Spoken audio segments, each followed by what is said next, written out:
اعوذ باللہ من الشیطان الرجیم، بسم اللہ الرحمن الرحیم۔ کیا عورت جانور کو ذبح کر سکتی ہے یا نہیں؟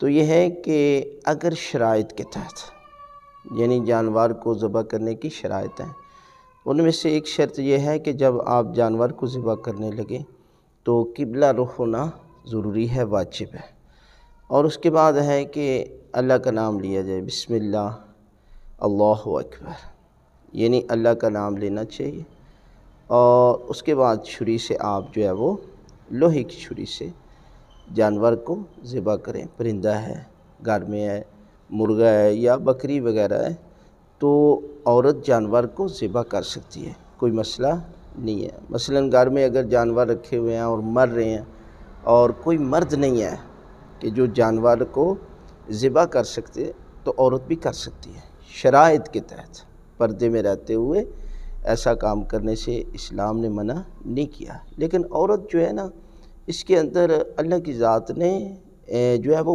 بزدلی رکھی ہے، یہ باطل نہیں ہوتی، لہذا ایسے کام وہ کرنے سے کتراتی ہے، ایسے کام نہیں کرتی، لیکن اسلام نے منع نہیں کیا۔